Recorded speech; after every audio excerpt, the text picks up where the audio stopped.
right, everybody, let's get started. We're all here. Thank you. Welcome. I have a few quick updates to start off the meeting. And one of them, Chaz or Mike might have to correct me on, but I think my understanding is that there is a bill to extend the emergency exemptions that would allow us to continue holding meetings remotely, that it is passed the House and it is currently in Senate Ways and Means. And then from there, if it gets out of Senate Ways and Means, it'll go to the governor and likely, hopefully, we will continue to meet like this. That said, there was a request after the last meeting to have some sort of in-person component, and especially for those folks who didn't have access to good internet. And so we have done that. So as you can see, Tyler and Mike are in person at Town Hall, and going forward, we'll have Tyler will be available in person to host the meeting at Town Hall. So if you don't have access to Zoom, you can come and still participate in the meeting remotely. I mean, not remotely, in actual human beingness, in your whole selfness. All right. It's really been a long week. Okay. So after the last meeting, we made a few changes to how we're going to conduct this meeting. And I just swiped my screen away by mistake. So the Q&A box will remain available and open for folks to use. However, I will not be reading from it during the meeting, and we will not be responding to it. Chaz has graciously agreed to monitor the Q&A box and answer any pressing questions in that box. Remind everybody, please use the Q&A if you are confused about something that we are discussing and need clarity, or you have a legitimate question about a process or something that we're doing. It is not for anything else. I mean, if you want to tell us how wonderful we are, fine, go ahead. But otherwise, it's really not for anything else. Rather, if you want to advocate or speak specifically on a grant, we will, as usual, at the end of this meeting, have public comment. Public comment will be Devon style. For those of you that don't know what that means, it means it will be 3 minutes long. We will have a timer up, and 30 seconds to the end of your speaking time, you will get this lovely little warning. You have 30 seconds left. And at 3 minutes, we will cut you off. If you don't use all your time, no need to cede it. You can just finish. And again, I will ask for no names or personal attacks during your public comments. And if you have spoken once, we will prioritize everyone who has not spoken. And finally, if you are the author of a grant that has been submitted, please identify yourself in that role prior to giving your comments. Thank you. Upcoming meetings, everybody, I will actually not be here on March 17th. I am going to be doing the trip of a lifetime to Ghana and Nigeria with my boss. So I get to meet the president of Ghana. I'm so excited. Anyways, it's a big hoity-toity trip, and it's for work. So Mike will be leading that meeting. Like all meetings, it's going to be recorded. Are we recording this, Tyler? Yes. Okay. Oh, yes. Like all meetings, it'll be recorded, and I will be listening to it afterwards, and I will be providing my comments ahead of time to Mike. But I won't be able to make it. If I can, I'll try, but I doubt it. Also, please note that meeting is at 11 a.m. It is not at our regular scheduled time. The March 17th meeting is at 11 a.m. And that is to accommodate some other scheduling needs. And I think that makes it almost impossible for me to make, but okay. All right. So at that meeting, we will also be talking about which organizations we would like to invite for interviews with the committee. So again, I'll pass that off my remarks to Mike to carry on. The March 4th meeting, meeting number 4 will be March 24th. And that is when we'll be actually directly asking questions to organizations. And the March 5th, meeting number 5, which is March 31st, is a listening session / public hearing. There's been a request to move this meeting to noon to make it more accessible to those who might be working and really only have like the lunchtime off. So my question then is to the rest of the committee, is noon amenable on March 31st? Can we make that? I'll just roll call, starting with Mike. Mike, can you do that? Yes, that's good. Yeah. Brian? Looking at my calendar, can you come back to me? Yep. Arthur? Can I put in a request that you just do more than one reminder? I mean, you know, maybe a week beforehand and maybe a day, just so that, okay, we can put that into our, Yep, computer. absolutely. Yep. Okay. And Thank you. Arthur, are you available at noon on March 31st? Yeah, that's I would be, but just you just need more because- reminders than usual. 'cause Yes, it's a different exactly. time. I got you. We got you. Thank you. Jenny? Yes. Yes. Brian, back to you. I'm a yes. All right, great. So Tyler will make that change on the website. He's going to change the Outlook invite, and when we promote and continue to promote the public hearing, noon on March 31st. So we hope to see lots of folks there. And as we get closer, we'll let you know you can sign up ahead of time. I actually highly recommend you do sign up ahead of time. But if you don't, there will be an opportunity to sign up at that time. Go ahead, Tyler. Oh, what I was going to say as well is I'm posting a comment into the chat that I think the public should be able to see as well. It has all of the registration links already available to all of these meetings. So with the exception of the 31st, which I just need to update, folks can go ahead and start signing up for those ahead of time just to get it in their calendars. Thank you, Tyler. And is this the one on the 17th for 11 a.m.? Because I think it's showing up at 2 p.m. in my calendar still. I fixed that to 11 a.m. Great. but Thank you. check. Thank you. Thank you. All right. So anything else from any other committee members that you want to say before we get started? right. Miriam, can I just say one thing? So I understand that a certain town meeting member has been leafleting Brookline Housing Authority properties, talking about this process, suggesting that we have $43 million to distribute. We don't. That's incorrect. And, you know, if folks are here because of that, welcome. First of all, we're very happy to have you here. I think I speak for everybody, but there's a very long and intricate process, and I think you may have been given bad information. The process is pretty much near the finish line. We're reviewing stuff that's already been submitted. So I'm afraid, I'll tell you later, I'm afraid that there's some bad information out there. So if you feel like this isn't the right place, maybe it is, maybe it isn't, but yeah, again, there's been a miscommunication somewhere. That's all. Thank you, Brian. And I will say, we were tasked, and I think this is a good clarification too, because I think there's been a bit of some misinformation out there on this. The first round, we had $22 million. We spent $22 million, 12 million of which went to the vulnerable populations category. And that was in line with the Brookline Community Foundation community engagement plan that, oh, that's Mike. I'm like, whose hand am I looking at? That we use to help guide the decision-making. That Brookline Community Engagement Plan was undertaken by the Brookline Community Foundation. Thank you very much for that, BCF.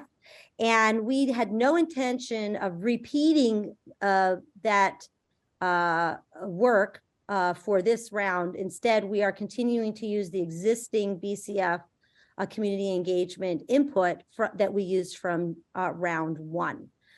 So for those that are new, I make two suggestions.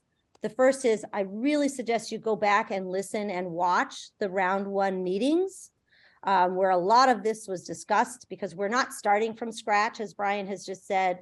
And then number two, I really think you should take a really good look at our website, which has all of this information on it also. So that said, we are talking about the first round of eliminations for a better word. And what I think we should do, and I'm open for anyone's input, but I would like us to kind of round robin and everyone can just give a very brief overview of the grants that they went over. If there are some that are, you know, yes, I'm definitely really excited about this. Some that are, I think this is something we should discuss, and then we'll come back and discuss it. I'll take notes on that. And then some that are just at this time we can't implement for whatever reason, or we don't suggest moving forward. I am happy to let somebody else start. I am happy to start and unless anyone, you know me, I'm always happy for suggestions on how to do this if someone has any other ideas, but do you guys want me to go through my list real quick? Yes, I'm getting a yes. All Go right. for it. Thank you. So first, I really want to thank everyone for taking the time to apply. I really appreciate the effort as somebody who writes grants and applies for RFPs and oversees grants. I do appreciate the effort that goes into these.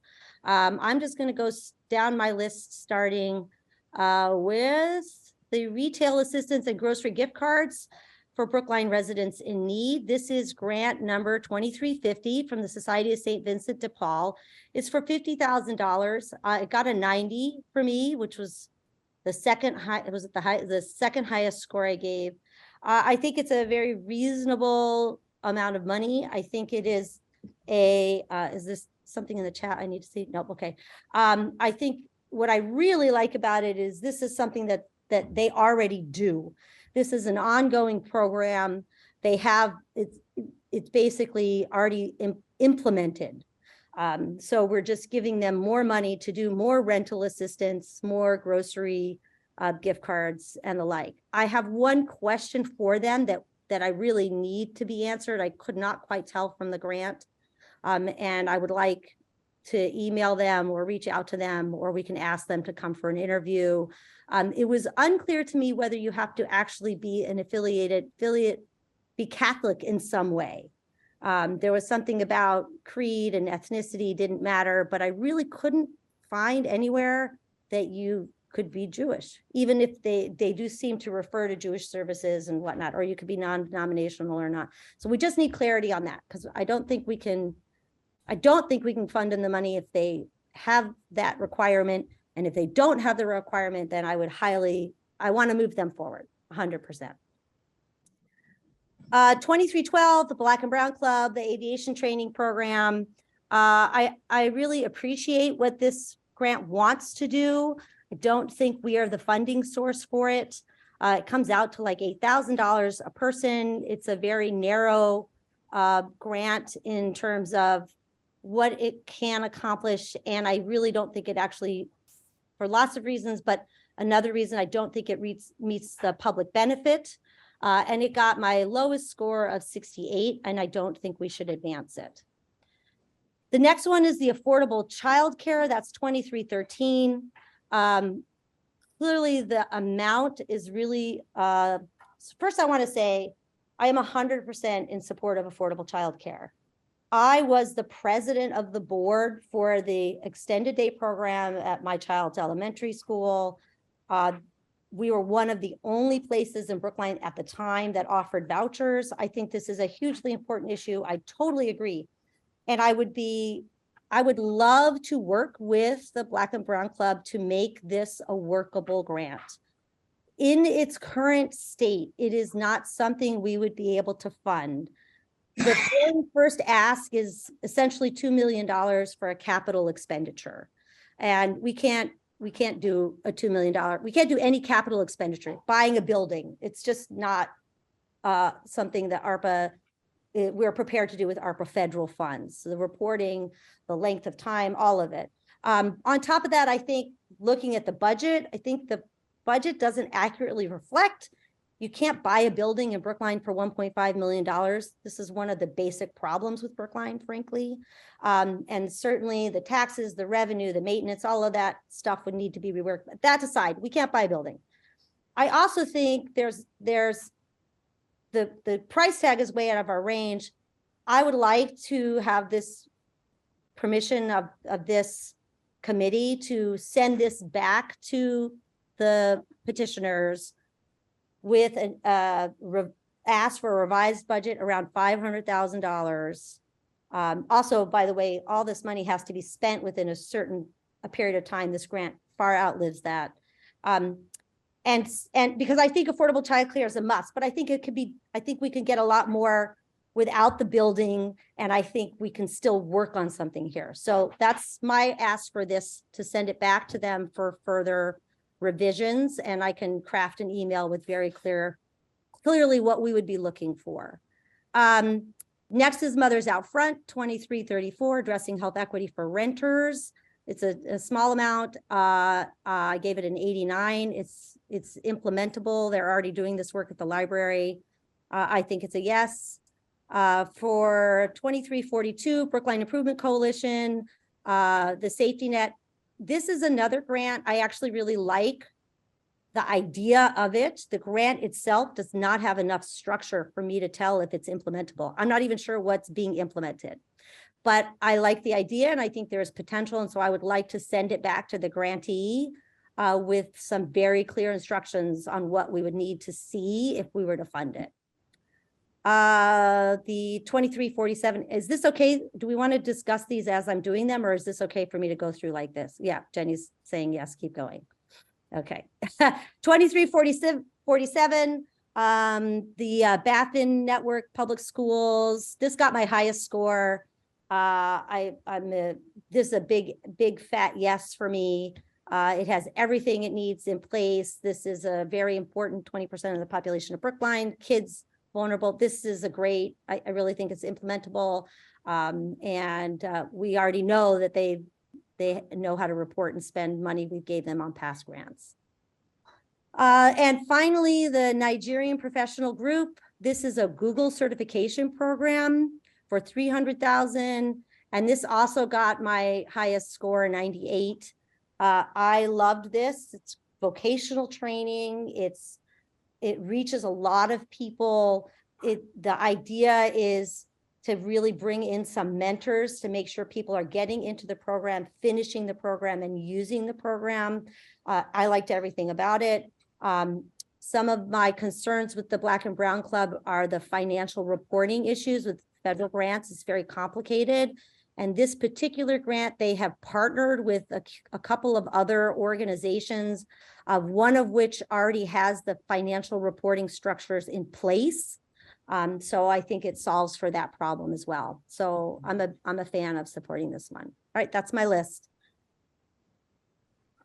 Who wants to go? Do we want to discuss these now, or do we want to just go with the next person?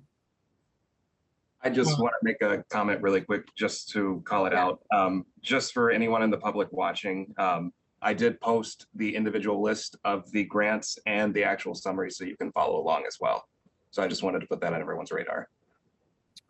Yeah. Miriam, can I ask a process question? Please, yes. So how do you want to advance things from here? Do we want to have are we trying to hit a dollar amount? Are we agnostic on money? Are we trying to hit a number? Are we agnostic on a number?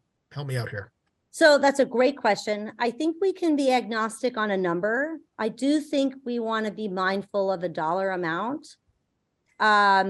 So what I would say is, let's start with, there's a few, I think the aviation program, we're going to strike that, right? So I'm going to strike that. And I think what we can do is, and then like the affordable childcare, I think we're looking at 300 to 500,000 for that, right? So Mike, I see your hand is up. So I'm just talking this through. So if you have something to add, I'm happy to just stop talking. I do want to point out that the so-called millionaire's tax, something on the order of $100 million is likely to be available for childcare, and it seems, and that is, it's to suggest that a municipality can handle that financially is a stretch. Whereas if the state is planning to put $100 million into it, we should be able to acquire some of that. I presume that it will be on the basis of program, tying grants to actual programs. So there may be funding coming in from a different direction for that.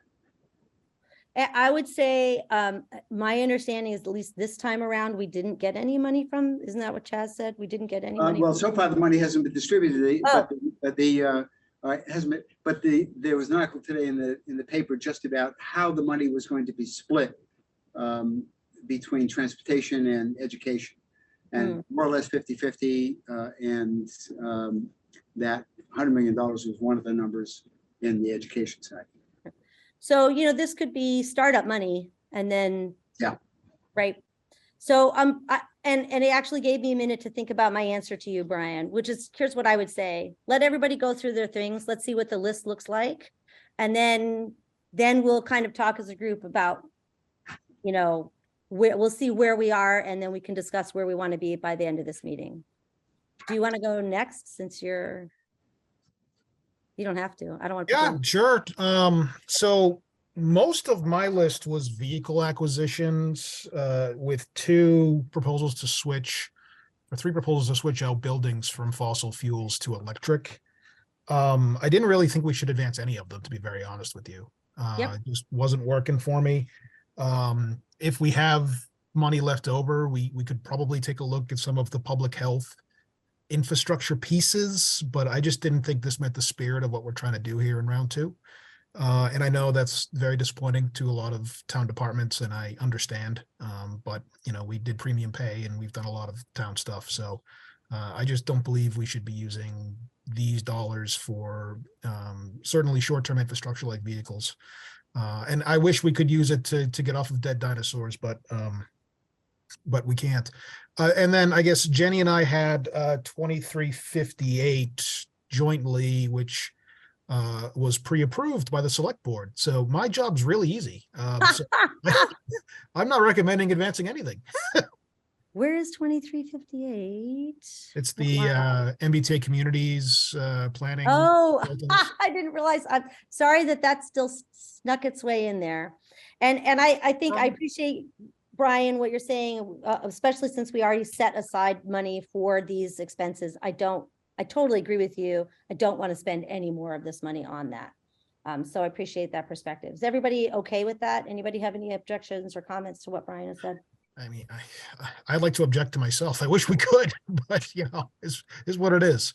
Yeah. So, you know, I think we decided the spirit of round two was a little more softer in terms of infrastructure, hardware and stuff. So there we are. But someone can convince me. There are lots of public health needs within fleets and facilities. So I think we've got it covered on the town administrator's list, frankly. So I appreciate that, Brian. Who wants to go next? Jenny, Arthur, Mike? Mike, go for it. Okay, so 23 dash 4 is broadband, better broadband for Brookline from the IT department. It wasn't recommended by the town administrator. And Chaz, if you don't mind, I'd like to ask you a little bit about your thinking on this. It's $60,000 to acquire a dark fiber link or acquire an optic fiber link to a service provider downtown who provides basically, as I understand it, they're the intermediary between us and the services that we use, Amazon Web Services and so forth. Yeah, I mean, with the competing priorities of many different departments, that was kind of right on the cusp. You know, it is something obviously that we think is of value. But I mean, all the things that town departments put in are of value. It's just we can only pick, you know, less than half of them to prioritize. And since IT, you know, I spoke with Fung and the IT team about, you know, where the priorities were, and the priorities really were making sure that we have energy efficient servers in the basement of town hall, which is already $300,000. So that's why that was not recommended. Okay. All right. Thank you. I appreciate that. I probably should have talked to you about that before, but when I looked at That's okay. Let's see, I've got to find the next one that I did. Oh, well, what do you want to do with that, Mike? Or do you want to? I would follow, I mean, my instinct is almost always to follow the town administrator's recommendation. Okay. So we're going to strike it. Yeah. Okay, great. Yeah, go ahead. Hang on a second. I'm working here slightly from memory. Want me Friendship. to tell you, do you want me to read you what the grants are that you have? Well, let me see if I can pick them all off here, and then you Okay. find the holes, the ones that I missed. Okay. 23-18 Friendship Works. Mm-hmm. I really like that. I thought, and I looked at Friendship Works as an organization. I looked at their Form 990. They've been around for a long time, decades, and they serve. What they do is provide services to link up volunteers with elders in the Brookline Housing Authority. They also work in Newton, Somerville, Cambridge, and Boston, and they just looked like a good, solid organization. I like the way the grant was put together, the request was put together, and that's one that I would like to take forward. All right, thank you very much. Okay. Council on 23-20, I believe was mine. Council on Aging. 23 dash. Or I know it was the senior, is it senior center? Can I just tell you which one? Sure, go ahead. Yeah, hang on. 2306 Brookline Commission for the Arts. There we go. Okay, so that one similarly, a relatively small grant.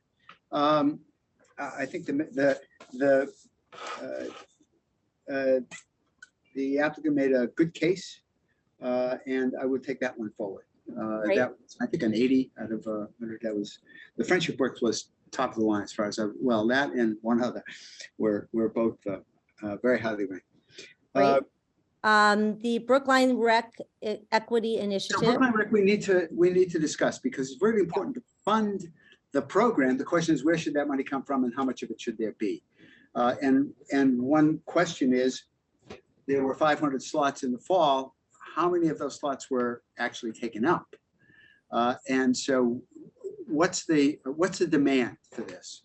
And how else, it's a question of demand sometimes responds to publication, publicity and so forth, and marketing it. But it seems to me like we should have a very much better handle on that than we do now. I'm going to call on you, Brian, and then Chaz. But first, I am going to say that my feeling is not to fund this because they have funding still they haven't spent. They really still haven't gotten their, I'm sorry to say it out loud, but I will. They really still haven't gotten their act together. And so I'm really reluctant to give more money to this program. Chaz, do you want to go before Brian or just, okay, if Brian goes first? Let Brian go. Yeah, I just had I was just going to note, I also, that was one of the ones I had as well, was contracting bus service for a similar program. And again, I looked into it and they, like you said, Miriam, they seems like they have a bunch of money that isn't being utilized right now. And I guess I don't get it. So I'm curious, but Chaz, please go ahead. Sorry. Yeah, so I think this is a communications issue, obviously on our end, and we're working to resolve this and get better information to folks. REC has spent some of that money. It's just that REC has other sources of funding available to it while they've been trying to sort out, because REC has the access to the revolving fund. REC has more types of money generally available to it than other town departments do to spend. They have had success in getting applicants for this program. I don't know the exact number, but it is a significant, they have been able to provide a significant defraying of costs over the course of the fall, and they've spent money to do that. And they're using their ARPA, they're going to have the ARPA dollars reimburse what they've spent over the course of that process. So it looks like they haven't spent the money, but they have. I want to apologize then. I stand corrected. No, it's okay. It's because this is a communications thing. This is where we need to be clearer with the community about how our departments operate, because to the outside world, that's what it looks like. And so we need to be clear. So no need to apologize. We'll do better at talking about it in the future. My recommendation on this for year 2 is to supplement what's left of the year 1 funding to fund it through this summer. And I believe that requires an additional $80,000. So that would get you through the rest of year 1. And it would get you through the most important part of year 1, which is the provision of this stuff to people who use rec programs in the summer, which is the lion's share of it, right? It's when it's busiest, summer camps and so forth. So that was my recommendation to the committee, that rather than approve the full amount, you approve $80,000 worth of it to get them through year 1. And then my recommendation is to put the program on the ballot You'll have a year's worth of data. You'll be able to talk about how it worked, who benefited. You know, the Warrant Article 26 committee's response report suggested that this program costs are around $1.3 million to operate. They suggested the town pay for around 1.1 of it. I think the town should pay for slightly less. I think a nice flat number is acceptable, and then other sources need to make up the difference in order to make it sustaining. So the ask to the community would be, if the community thinks this is a good idea going forward, that it's on the ballot. It's a $1 million cost to the community. And that 80,000, just so to clarify, is already in the town administrators. That is in my ask. That's right. And everything else, rec made that one total ask, and my recommendation is you approve $80,000 of it and no more. All right. All right. Are we, Mike, then we're striking? That certainly, that answers my question about like, what's going on here?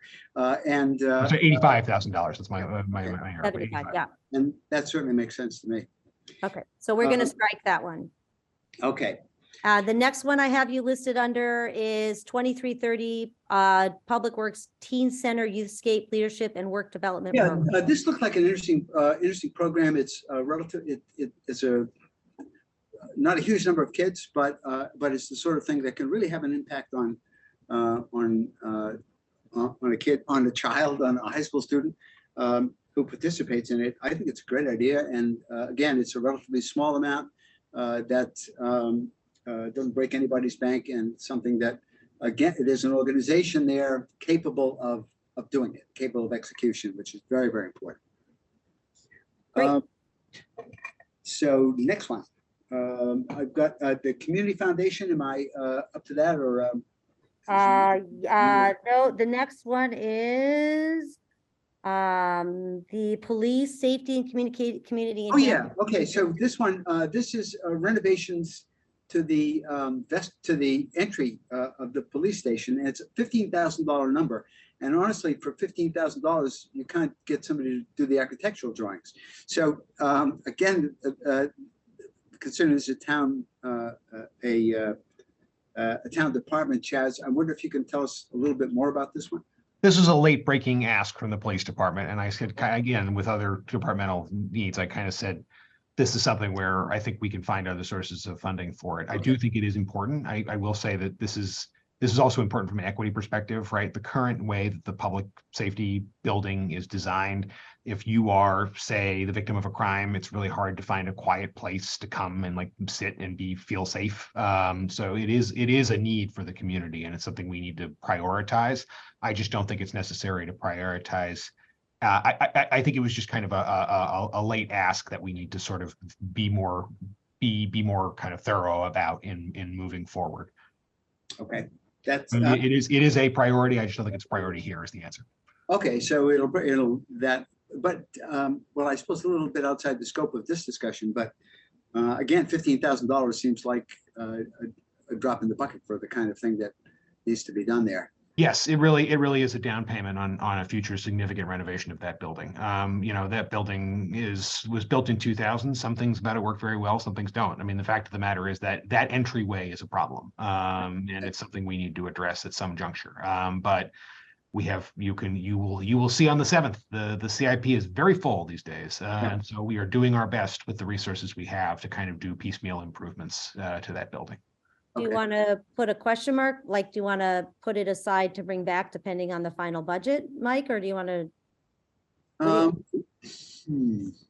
Yeah, I think let's put it aside for the moment and bring it back for another look. But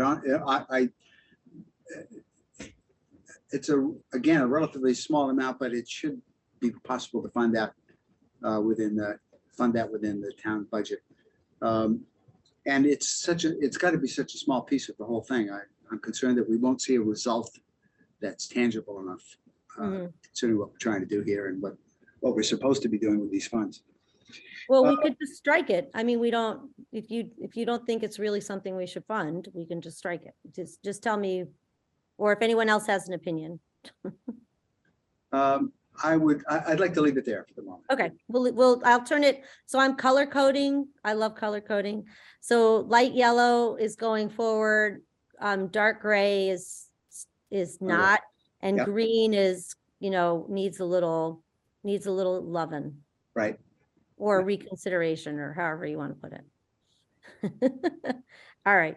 I think, and that leaves you with Brookline Community Foundation. Right, and so that's a request for $2 million to continue to fund the safety fund, and that term safety fund, when I heard that earlier, I thought, well, wait a second, does one hand know what the other's doing?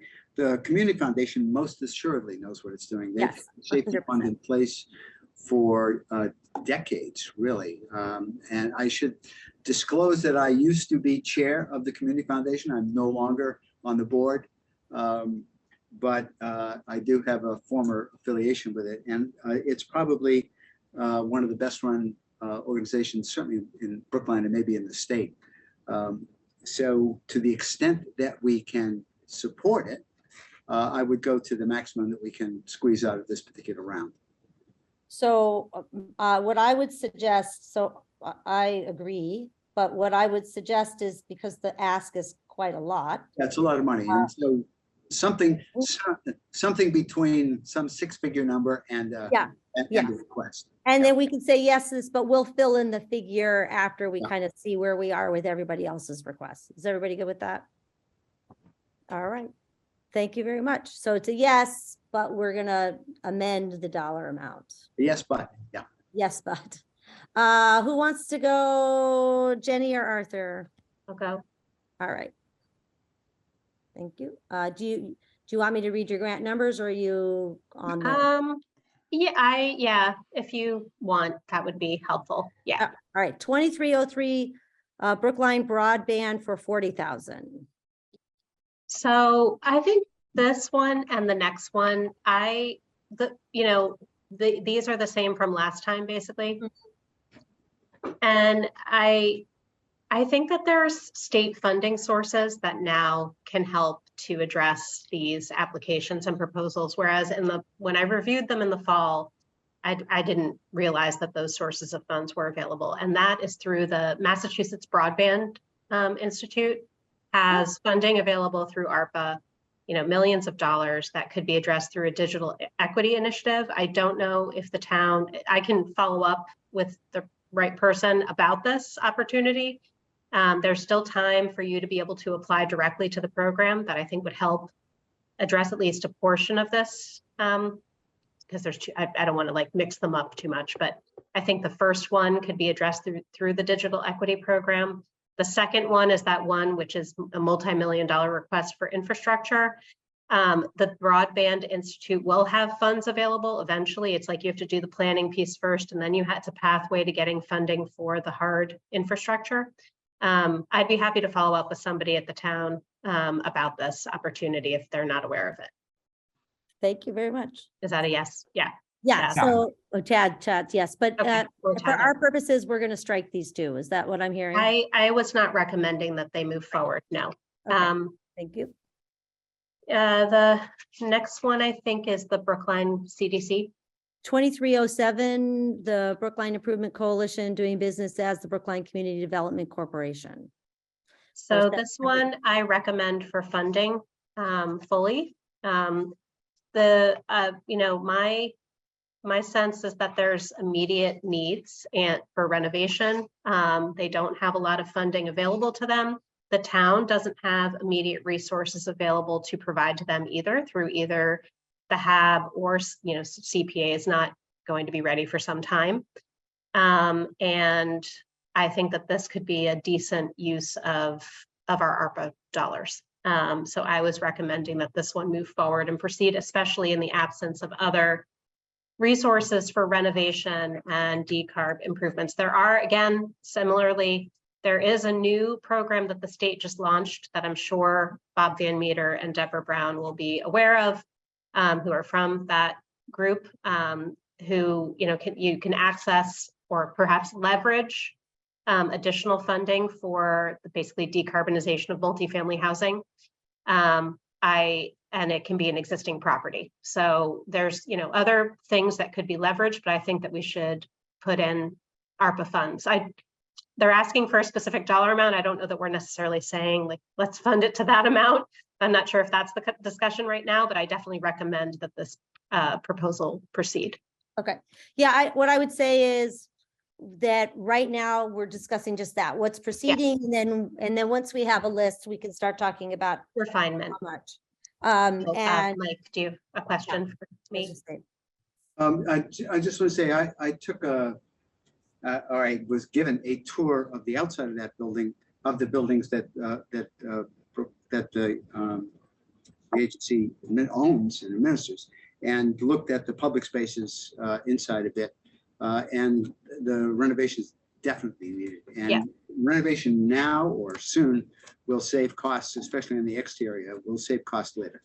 Yeah, quality of life issues are important for the people who are currently living there. And again, to the bigger point, they don't have another ready access of funding, and this could be made available to them, and they would utilize it. So I think that this should proceed. Great. Do you have a score for them by chance? I don't right now. Okay. Sorry.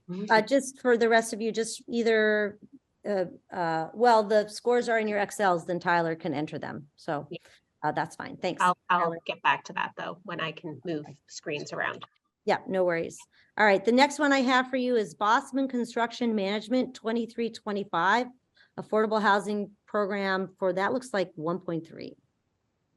This one, I mean, I think it's a really interesting application. I'm excited about this prospect of I think it's the Black and Brown Club working with this management company on the acquisition and this sort of process to proceed with property renovation of an existing property somewhere in Brookline. And I think the mission of it is really wonderful. I love it.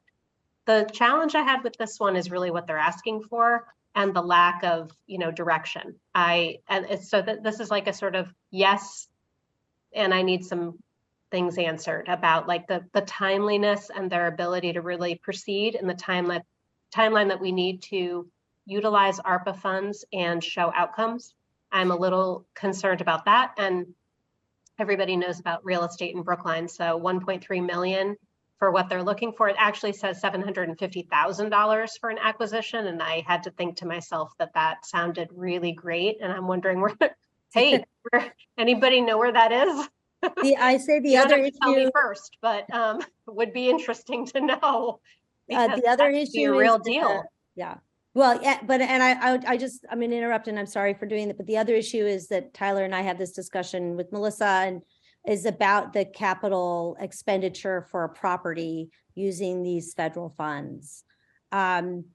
It's unclear that we can do the kind of proper long-term reporting, which is why for the one I reviewed on the childcare, we were like, buying a building is a real problem. But we can do on our end, Tyler could do a little bit more research about whether we can actually use those funds to buy a building. Yeah, I guess my own understanding is that you could, and I wasn't seeing this as being really different from the prior application that we discussed, where they own the building and they're renovating it, and you'd still have the same reporting scenario. But Tyler might have more intel. I think the difference is, yeah, go ahead, Tyler. I was just going to say it is an eligible expense though for property acquisition. It is. Yes. Yeah. Okay, great. All right. Yeah. I was seeing them the same. They're very different entities, clearly, with different outcomes potentially and timelines, but so I support them both, have questions about them in different ways, but I think this one is eligible, and I have a lot of questions about the amount that they're looking for. I think it's unrealistic. I would also say that just so everyone's aware, for capital expenditures under ARPA, if they're above $1 million, applicants need to come up with, need to do a formal report. If it's above 10 million, you have to give it to Treasury before you even, as part of your reporting. But even if it's above 1 million, you have to write up a more formal report that, amongst other things, lists 2 other alternatives to buying something, or less expensive alternatives, basically, in order to explain why your capital expenditure is the best possible use of this money. Treasury is really attempting to discourage, right, capital investments that otherwise that don't relate to pandemic related harms. So that's why they do this. They say, if it's under $1 million, okay, we get it that, for example, municipalities, need to do this because of the delays and, the related to COVID. But if you're like building a hockey rink, no. So this, the acquisition cost that they're proposing is $750,000. Right. So that would be, well, the other problem is Treasury really doesn't like it if you try and split out costs into different projects. They would probably view that all as one project. Yeah. The cost to buy and the cost Okay. to renovate. I'll let you all think about that. And I am just, as a reviewer, I think it's really sounds like a great, conceptually, I think it's great. I think it's great for Brookline that this sort of relationship is happening, and I like the mission and the outcome. I think just the budget has a lot of question marks in the timeline. Do you feel comfortable crafting an email to send to them to ask for clarity on the Oh, issues? sure. Yeah, I didn't do that because I figured we were doing that after these Yeah, conversations. no, that's exactly right. Not now. That's the outcome of this. Okay. I'm going to do that for the two that I turned green as well. So, and to be clear, for the ones that we're kind of, that are green in this list, these are ones that we'd like to consider, but need work in some way, need questions answered. So they may go forward or they may not, depending on the discussions that we happen. So I want to be real clear on that. All right, thank you. So I turned it green. Okay. I actually probably should switch the colors around, but I'm not going to now. Okay. 2346 Brookline Center for Community Mental Health. This one is like the top score for me and should proceed. I don't have any questions or comments about this one. And I think this is a very worthwhile program in our community, critical, necessary, and especially with COVID, the need for mental health resources for people in our community is very high. And I appreciate their work and want to continue supporting them through ARPA. All right, great. Turn them yellow. And then your last one, 2356, Brookline Improvement Coalition, 600,000 for pre-development costs. Yeah, this one is a question mark for me as well in terms of ARPA, actually. So it's basically like a revolving fund. How can we use ARPA as a revolving fund, essentially, without any known location to acquire? Is that really possible? I just was confused by this one. It's a really good question.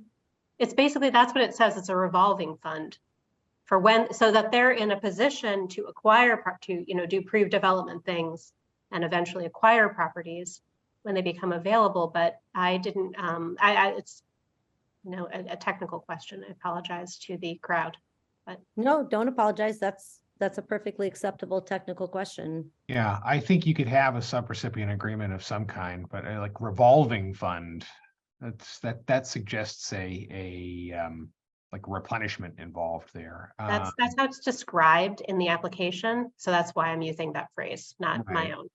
Yeah, I think I'm reading it now.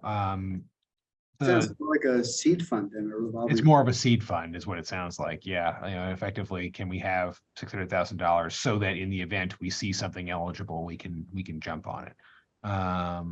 But so I don't see a problem with that, but they have to spend it by when? 2020. You have to spend it by, so you have to spend it by 2026. And the other potential issue I see here is that we have to commit by the end of 2024. So if you were to move forward with this and they did not make any decisions, they didn't spend the whole amount by the end of 2024, then they would have to spend it by the end of 2026, or we would lose it. We couldn't reallocate it. So with that said, that's true of anyone that you give money to, right? So this is not a unique problem. It's just, do we want to send this back to the grantees for clarification and a little bit of readjusting based on the information? Yes. Yeah, we want to really have them strengthen their rationale about it and their commitment to the ability to Spend the money. allocate and spend the money. Yes. Yeah, and I I think would, it just needs to be very clear, and maybe not to use the phrase revolving fund. yes, that. And that, that's right. Great. All right, so I turned it green. Thank you. Arthur. I Oh, did yes. have a bunch of planning and community development ones. Did I not? Were I those, reviewed them anyway.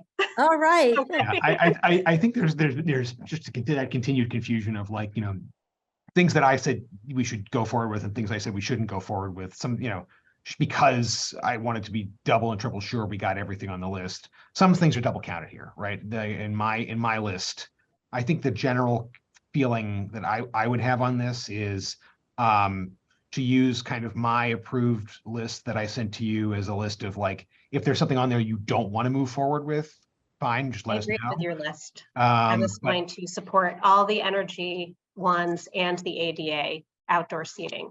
and then, yeah, for everything else, if you see something that's not on my list that you're interested in, then great. But No, there's- that was the only other one was the form-based code. And as noted, it had already been approved. Yeah. Of course, we reviewed it anyway because it was on our lists. I actually inadvertently reviewed the St. Paul or St. Vincent. I'm sorry. Oh, yeah, mine, that one. And I also approved that one. Good, we're on the same page. Anybody wants my input? I'm always happy for your input. I'm glad you agree. Yes, that was all I And- had. I'm pretty sure, and maybe you saw, did you see where it said religion didn't matter? I think I saw somewhere it said it, and then I went back to try to find it and I In couldn't. the find it. beginning, it says that they do not, they will basically serve anybody. All right, well, in that case, great. It says it right in the describe your objectives, intended outcomes, impacts, and implementation strategy.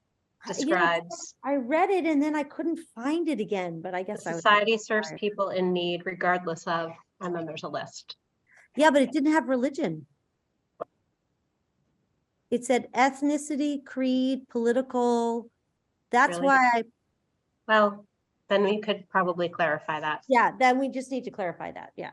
I imagined that was not an issue, but I think it's I worth don't think always so. being Yeah. specific. Yeah. Anyway, thank you. All right. Thank you, Jenny. And Arthur, I'm Okay. gonna, yeah. I have to get a 12-hour reprieve, if that's possible. You- 1 o'clock this morning, you'll get my response, okay? And I will also send it to the grantees, okay? I've written them down. I know who they are. Did you review these at all, Arthur? I or- did, yes, and yes, I did, okay? And I know them. I just, but I just need a little bit more time, okay? Are there,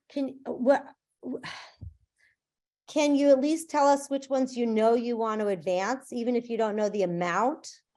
Because we really need to kind of work off of to go forward from here, we have to have an idea of what we're. So you can't wait 12 hours? Well, I think it makes it difficult for us to have any conversation after this. No, I would, once again, I want to request the 12 hours, or you can even the 6 hours, okay? I'll, now, can I, and I'm not sure that, I thought that we were prohibited or we were discouraged from talking to the applicants. Yeah, none of us have talked to the applicants. It was at this meeting now. So now Jenny's gonna craft an email back to the applicant saying, hey, I read your grant. Can you please clarify these 5 things? And I'm gonna do the same after this meeting. I have 2 grants that I'm gonna go back to them and say, now that we've kind of discussed it as a group, I'm gonna say, we're interested in this, but I need clarity on these things, or please rewrite this with these, Right, borders. these qualifications, Yeah, clarifications. yes. I still, yeah, I'm sorry, Miriam, I will come back to you, I promise you, okay?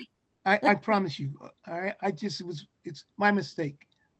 That's okay. Here's what we're gonna do. Because we need some idea of, I'm just gonna do a little rough justice. and say, let's just say, looking at, because BCF is on here again. Right, exactly. But I didn't, that's not, No, that's fine. And the teen center's on here again. I just need, let's set 1.5 aside for potential grants on this, on Arthur's slate. And then that just gives us an idea. I just need an idea of, so give me a minute to do some math. So let's say, right now I'm only at doing math for not the maybes, but just for the absolute yeses that we have so far, okay? Does that make sense? So I'm gonna give you a quick, okay, so, but I have a question. yeah, If a grantee was funded the first round, yeah, and that's been 4 months since we closed the door on that first round, and you think that it's a little bit awkward to think that they could spend what they were given the first round, and now we're going in to the second round. Does everybody understand what I'm saying? no. I get it. Depends on the organization. Right. And also if the organization is still doing the same project as well. Okay. I'm gonna take 12 hours, okay, or 6 Okay. hours. So with the, here's what I'm gonna say, with what I have as yeses, putting aside the BCF $2 million, so not including that, I get 1,412,000. That's just all of our yeses. Now, let's just say for the sake of ease in math and discussion, we give BCF 2 million. So now we're at 2.412. That gives us some room to potentially fund the green ones if they come back, maybe not all of the green ones, because a few of them have quite a high ask, right? So some of the green ones, if they come back with the kind of appropriate Response. yeah. And it still leaves some funds aside for Arthur's yellows. Does that sound, did what I just say make sense to people? Yes, great. Yes. Okay. So actually that's great. Thank you. Miriam, Yes. sorry, what was the starting point again? So all the yellows currently, and somebody should double check me, Tyler.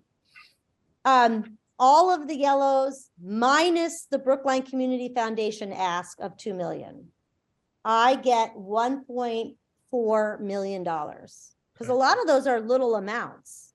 Right. So we're funding quite a few of them for 50,000, 17,000, 50,000, right? So now we have the Brookline Community Foundation ask for 2 million. And let's just say for the sake of this current discussion, we're going to say 1 million. That puts us at 2.4 million. Okay. If we leave $1.5 million for Arthur's potential yeses, or $1 million, let's say $1 million, that's 3.5. That leaves 1.5 for us to potentially move some of the greens into yellows, depending on the responses. That's what I'm saying. Did you follow that, Brian? I did, and I guess Yeah. in light No, of this, I want to talk about vehicles then. No. No Yes. more vehicles. Yeah, No. well, public health vehicles like we I mean, did. but the stuff that's in my approved list is all the vehicles we need. That's it. You don't have to go above and beyond that list. That list is comprehensive. And I understand the community's desire to have, if you're going to have a discussion about other things, we can have that discussion about other things. We actually don't want to spend more than that on vehicles because a big portion of what we're asking for in planning is an electrification plan. Right. So we want to make sure that we have the capacity to charge the vehicles and store the vehicles and do what's necessary on that front before we start spending more money on electrifying the fleet. So this is kind of the proposal. My proposal is a down payment on the initial, the beginning of fleet electrification, and a promise to continue it using regular funding. But we don't need more. You know, we don't need the bus at this point. We have nowhere to park the bus. You need snow plows and you need snow fighting equipment and you Yeah. need all Yeah, that but- good stuff. But that, we only have about 5 million, and the math I just did comes to about 5 million. I thought you said we had $1.5 million left. No, for the green, for the ones that are maybes. Okay. So, and for the ones that they're maybes, if we were to fund them where we're asking, there's already like $3 million. No, that's not right. 300,000, 5. Yeah, there's already $3 million worth of asks there in the greens. Okay. So I'm get it. saying we'll have $1.5 million left to move some of the greens into yellows. Yeah, sorry if that wasn't clear. Questions from the committee? All right, so I think the next, first of all, thank you, a million thank yous.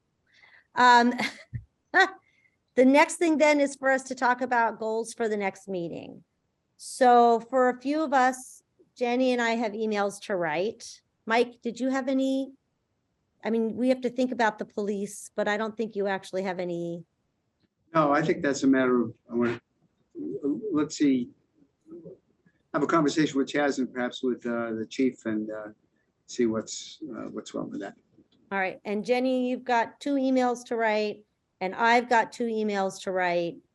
And I think it's safe to say what I would suggest, and Brian, we need to, are you comfortable, Brian, if I pair you up with Arthur to help out with what he's got left on his plate? Arthur, is that okay with you? Either way. Just give me, Brian, your phone number. And I was at, Say that again? just give me, Brian, give me your phone number. 617. Hold on 1 second, please. Okay, By the go way, ahead. Jenny, I have to tell you, I love your sweater. I've been Go meaning ahead. to do that. 617 680 9144. It's on my email anyway, so whatever. Okay, gotcha.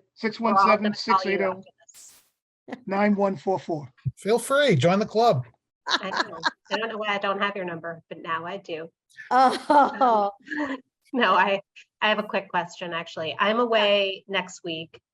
Chaz, I'm glad to reach out to you. I'm glad to reach out to the applicant, but there's going to be like a gap where I can't really be responsive. So could I maybe tag team with somebody else or just include Tyler and we can help with communications? Is that all right?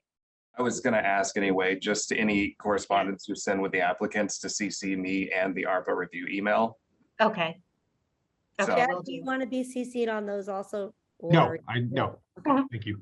No. But I will reach out to you, Chaz, and I'll Yes, CC definitely. the group. Thank you. But I just am noting that I can't really do anything about anything for a little bit. Yeah, I mean, the other option Not would to be follow up after. to ask Brian to help you. Since Brian, none of Brian's grants are you okay with that too, Brian? Because Yeah, sure. we have to keep him busy, otherwise he's gonna make us buy more cars. I can't be nearly as eloquent as Jenny would be, but I shall do my best. Oh, I beg to differ. I think you do a pretty good job. All right, so so in terms of what to expect for our next meeting, and then we'll get to public comment. Those of us who have emails to send out, we will do so. And then the next meeting is, Mike will lead a discussion on the responses from the organizations, and then which organizations we want to move forward with bringing for interviews. So we can actually directly ask them for some of this, and to discuss some of these issues. Okay. And that's it. I won't be there, but again, I'll be communicating directly with Mike, who will be my mouthpiece. All right. In that case, are we ready to go to public comment? Anything else from the committee before we move to public comment?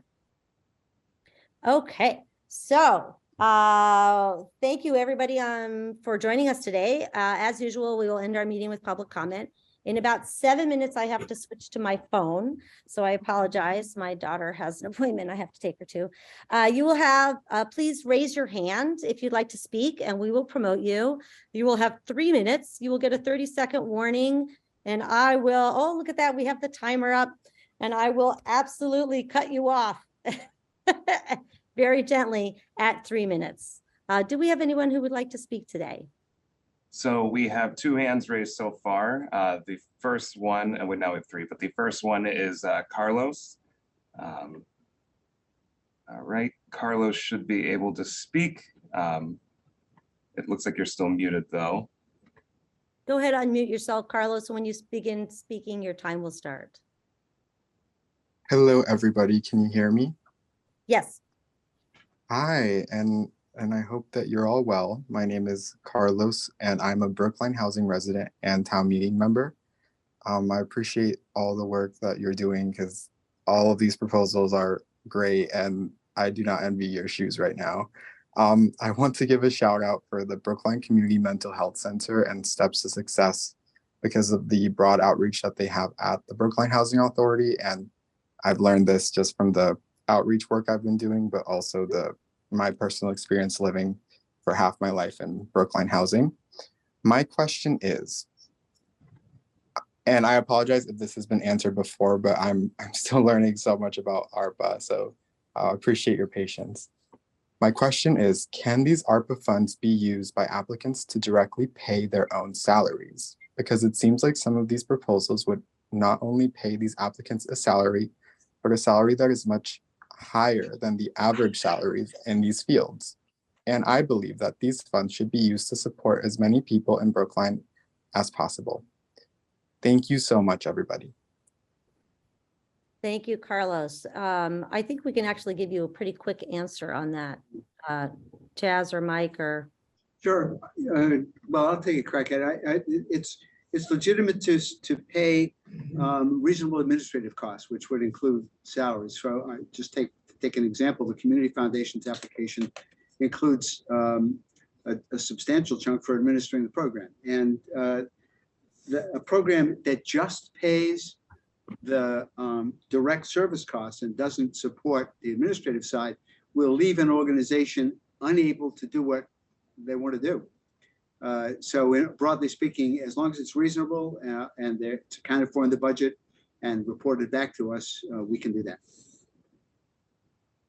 Thank you. The next speaker, Tyler. Okay, so we have Sana. I hope I'm saying your name right. I apologize if not. Sana, you have permission to speak now, so go ahead and I'll start the timer. As you know, I'm Sana Hafiz. I wanted to ask, based off your expertise, Miriam, how does the aviation proposal not benefit the public? I see that you see the value in our joint proposal with NPG regarding the Google training program. However, it seems like you're not really familiar with what the program is. It would create 300 FAA jobs, that's pilot licenses, that's a federal pilot license, one of the hardest industries to get into, and a top 5 expanding industry today, those being the aviation industry as well as the drone industry. I also wanted to ask, why do you feel that BNBC is not able to handle the fiscal and accounting elements of these proposals, specifically the aviation program, the aviation proposal, the ACC proposal? And, you know, I also wanted to ask, why is this assumption being made that BNBC in particular cannot handle that while other entities are? Why is an ask not being made for us to demonstrate that if there is some valid reason to assume that we're not able to do those things? Additionally, I wanted to ask for the other proposals, and this goes to everyone, for the general proposals that have been getting positive responses, I wanted to ask if the organizing entities behind those proposals have gone door to door, have met with 100 families, have met with 100 vulnerable low-income families, even a bunch of low, vulnerable Black and brown families. I already know the answer to that. Have those groups got community buy-in for the proposals that are now being approved? I also want to ask a question about capital expenditure. I see clearly that there's some debate here on whether capital expenditure is allowed for these ARPA proposals, and that Treasury is suggesting that that's not the way we go about this. However, at the same time, I'm clearly seeing this money and the guidelines be finagled and, you know, worked around to get a lot of these different proposals approved. Like, for example, the cars, these proposals are not going to help the community, yet we're finding ways to work around and make them happen. And it doesn't seem that that effort is being extended to proposals that will directly impact residents and for proposals that these residents are directly asking for. That's really what I had to say. Thank you. Tyler, our next speaker, please. Do you want a response to that? Mary? Yeah, you can, Mike. So I understand the frustration, and I would say with regard to aviation, I think that Miriam expressed it pretty well. It's a question of how much money, sort of what's the biggest bang for the buck? How many people can we serve with the money that we have? Aviation education is an expensive process, and the number of people who can actually be served by what we can afford to put into it is really very limited. If you look at some of these other programs, they're serving tens, 20s, hundreds of people. With regard to the question about have organizations actually talked to whether it's people of color or people who have been disproportionately affected by COVID, the answer is absolutely. That's why they're generating their proposals, and you're not alone in having done that. I respect the fact that you have done it, but you're not alone.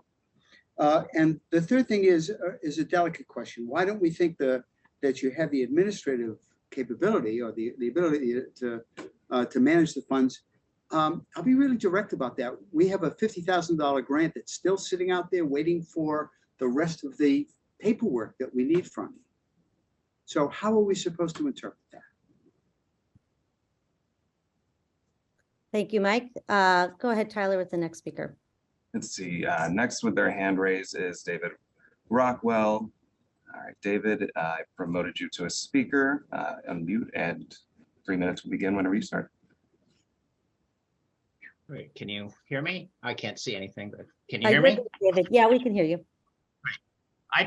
I'm confused just about the math a little bit. I understood that the total dollars available for round two came out to $6 million. I think that's the right world. But what I'm confused about is the town administrator's proposals as well that you've referred to. Are they contained within the list of proposals that we see in front of us, or is that a separate list of proposed uses of funds? And if it is separate, is there a place we can see that? Thanks.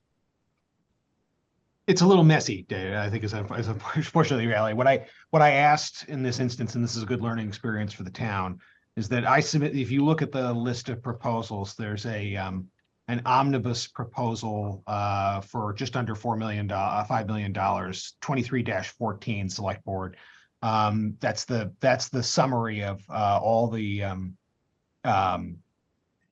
files under that proposal. 23-14 represent a summary of all the town's requests that the town department's requests that I recommended for approval. It also includes in the spreadsheet that's a part of that application, the other town requests that we presented as potential needs that could be filled under ARPA, but that I did not recommend for approval at this time. But what I asked town departments to do was also, just for the sake of clarity and completeness, to break out their individual and submit individual proposals, which is what they did. So there's a bit of doubling on that list, unfortunately.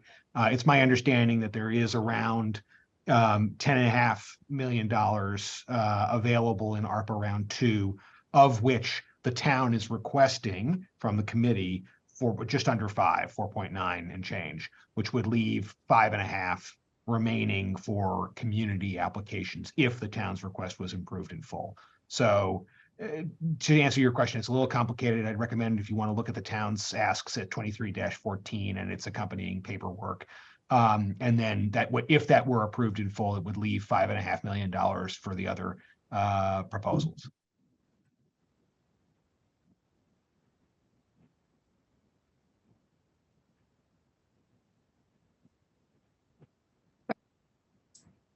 I apologize. I had to transfer to my phone so that I can drive my daughter someplace, but I'm still here.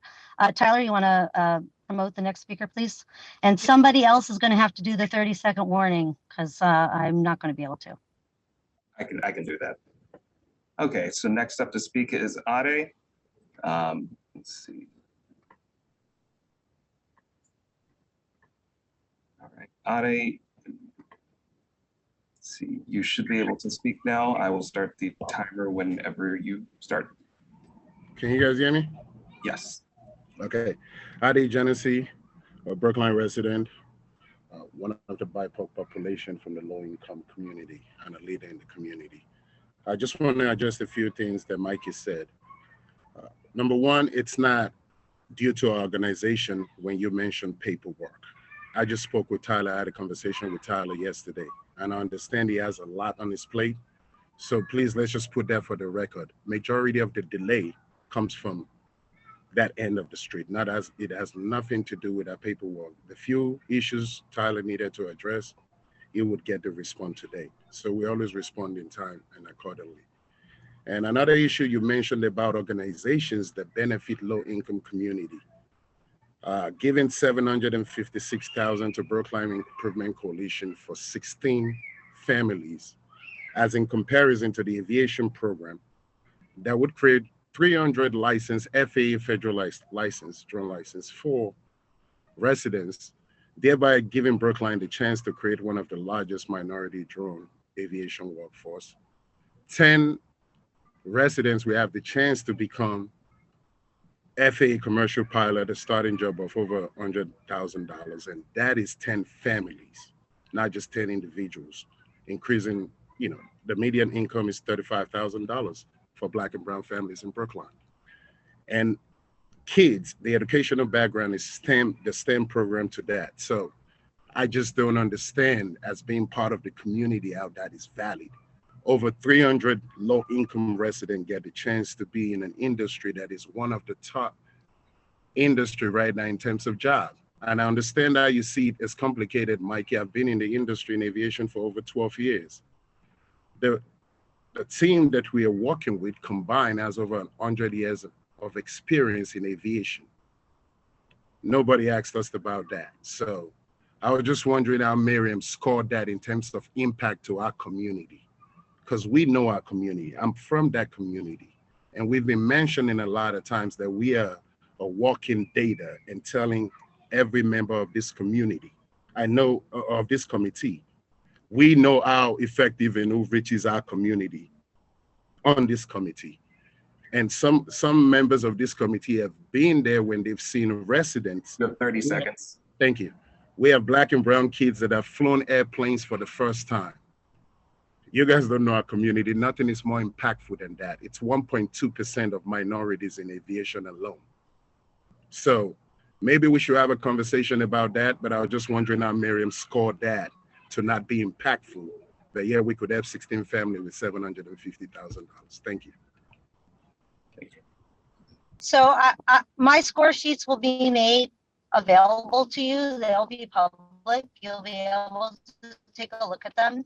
I don't want to get back and forth about this, but I will point out that the aviation grant is for over $7 million. $7 million for 300 people, and we would not be able to fund a single other grant, which is something that this committee has to take into account. We are not here to fund one group. We are here to really look at how we can fund many people and have the largest impact with this money. So I appreciate the work that you do. I think it's great. This is one of the reasons why I was so excited about the $300,000 grant for the Google training, because it's also vocational training, it's affordable, it reaches a lot of people. We are balancing many asks from many different groups. And that is a part of our charge.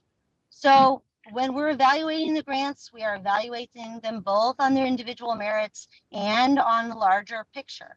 within your own grant application, you cited that you don't yet have the financial capacity to do the federal reporting. That's fair. But that's also why I think the partnering with other organizations that have that capacity are great. And why I scored that other grants differently based on the ability to do the financial reporting. Federal financial reporting is really complicated, and that's for everybody. That's not just for you. So that is stuff that we really have to be mindful, because in the end, we are responsible for making sure that that stuff happens. I'm more than happy, Ade, to have a conversation with you one-on-one. You know where I live. Let's go get a cup of coffee. But I cannot move the aviation grant forward. There are other grants that you guys have that I want to work on. There are other grants you have with partnerships with other people. But this is not just about one program. Thank you. Okay, next up to speak is Deborah Brown. All right, Deborah, I've promoted you to speak. Whenever you start, I will start the timer. All right. So my name's Deborah Brown. I'm the board president for the Brookline Community Development Corporation. And, you know, well, first of all, thank you for this meeting. It's actually my second sort of ARPA meeting of the day. And one of the things that I have observed and I have some questions about, and in fact, that was kind of part of the reason for the safety net proposal that we did submit, is that, you know, there are lots of people providing services, and, you know, technology changes, people's needs change. And one of the things that I think it's really important to do is to get these providers in a room. And we've spoken with them individually, and BCF has said that they would be a partner with us, as has the Department of Health. But just to figure out what's the best way to provide these services, what's the most cost beneficial or cost efficient way to provide the services, and most importantly, to provide the services that people actually believe are most important and significant to them. And so I in some ways it feels like 1,000 flowers blooming, but I'd like to believe that there's a way that we can, instead of having such decentralized giving, that we actually have some sort of centralized process, you know, based on some real evaluation of the services that programs provide. And that includes figuring out what their overhead rate is. If their overhead rate is too high, is there a more efficient way to deliver the program? So Miriam, I hear you when you say that there are a lot of needs out there, and I agree. And I am hopeful that we can find some efficient ways, more efficient ways to deliver those services. So thank you.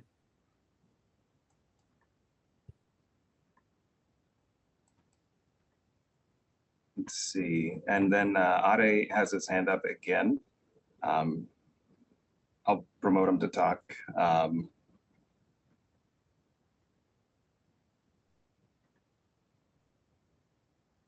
Let's see. All right, Ade.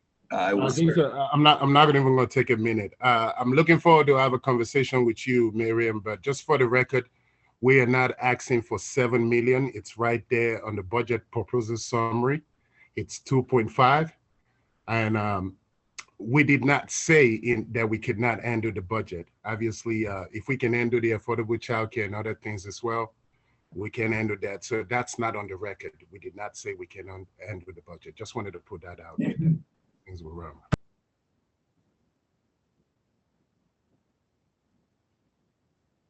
Okay.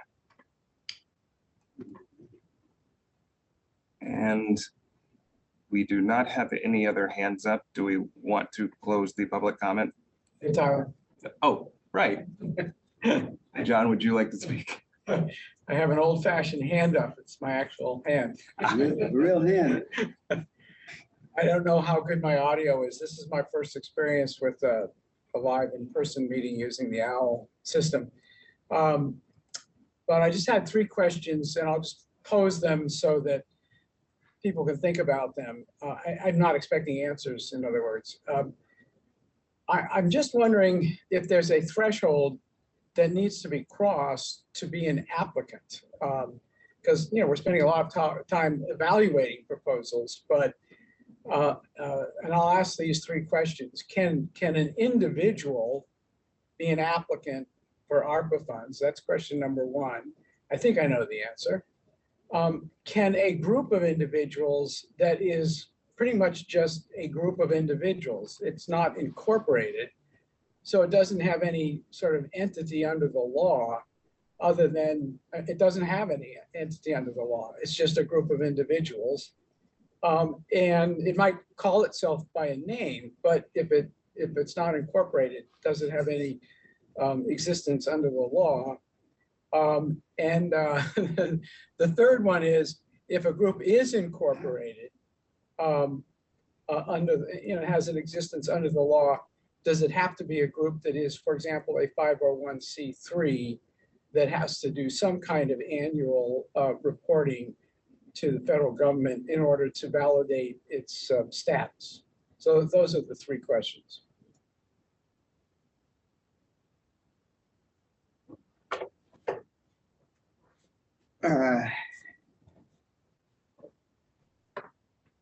I was trying to see if Chaz was still here. I'm happy to take that, actually. Right.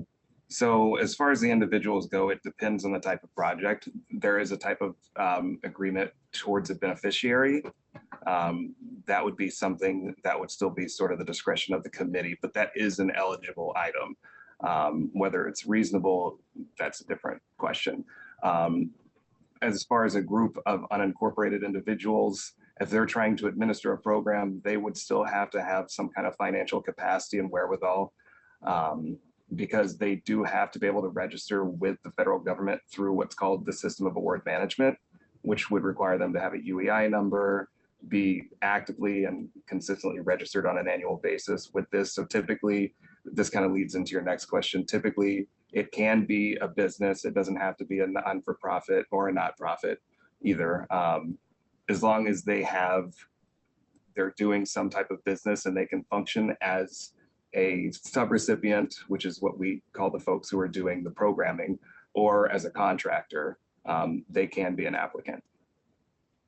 I think that answered your questions. No, it does answer the questions. And I guess the other part of my question was, is that a threshold? In other words, if a group doesn't yet meet that threshold, but wants to become that, does that qualify them to be an applicant? So that's really implicit in my question, I think.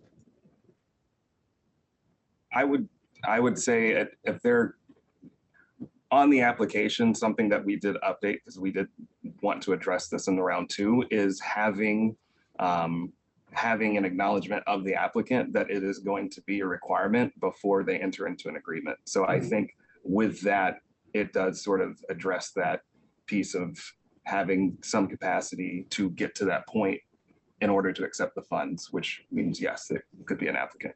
Okay, thank you. Yeah, let me just add, John, I think as well, that would reflect in the scoring.